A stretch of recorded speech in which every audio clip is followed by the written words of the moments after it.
ब्रेकनंतर आता बातमी आहे बॉलिवूड ड्रग्ज प्रकरणातली। भारती सिंग आणि हर्षला न्यायालयीन कोठडी सुनावण्यात आली आहे। किला कोर्टानं या दोघांनाही न्यायालयीन कोठडी सुनावली आहे। कॉमेडियन भारती सिंग आणि तिच्या पतीला ड्रग्ज प्रकरणामध्ये अटक झाली। भारतीच्या घरामध्ये 86.5 ग्रॅम गांजा सापडला आणि त्यानंतर या दोघांना हॉलिडे कोर्टामध्ये हजर केलं असता त्यांना न्यायालयीन कोठडी सुनावण्यात आली आहे।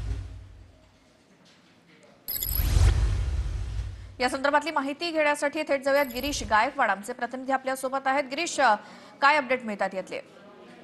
नक्कीच आत्ताच काही वेळापूर्वी दोघांनाही 2 दिवसाची न्यायालयीन कोठडी सुनावण्यात आली। यांना सुट्टीच्या न्यायालयामध्ये हजर केलं होतं। जिल्हा कोर्टामध्ये जजसमोर त्यांना हजर करण्यात आलं आणि यावेळी त्यांच्यावर असलेले जे आरोप आहेत ते सुद्धा सांगण्यात आले आणि त्याच अनुषंगाने आता अत्यंत महत्त्वाची अशी माहिती हाती लागते की भारती आणि हर्ष लिंबाचिया या दोघांनाही 2 दिवसाची न्यायालयीन कोठडी सुनावण्यात आलेली आहे। दोघांनाही आज एनसीबीने अटक केलेली आहे, कोर्टामध्ये हजर केलेलं आहे आणि बोललं जातंय की भारती हिला भायका आणि हर्ष लिंबाचिया याला आर्थर रोडला नेलं जाऊ शकतं। त्यापूर्वीच स्टँडला आज सकाळी या दोघांना नेलं होतं। त्यांच्यासोबत इतर 2 आरोपींना सुद्धा जे ड्रग्ज तस्कर आहेत त्यांना सुद्धा नेलं होतं। यांची मेडिकल करण्यात आली, यांची कोरोना चाचणी करण्यात आली, त्यानंतर त्यांना न्यायालयात हजर करण्यात आलं। न्यायालयामध्ये हजर केल्यानंतर एनसीबीनं जे आरोप आहेत ते जजसमोर ठेवले। यामध्ये जे अतुल सरपांडे आहेत त्यांनी एनसीबीचे वकील आहेत त्यांनी हे आरोप ठेवले होते की 27A मध्ये हर्ष लिंबाचिया हा आरोपी ठरतो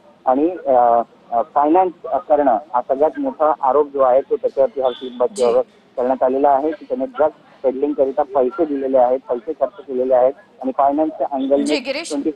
धन्यवाद दिलेल्या सविस्तर माहितीसाठी। किला कोर्टानं भारती सिंग आणि तिच्या पतीला 4 डिसेंबरपर्यंत न्यायालयीन कोठडी सुनावलेली आहे।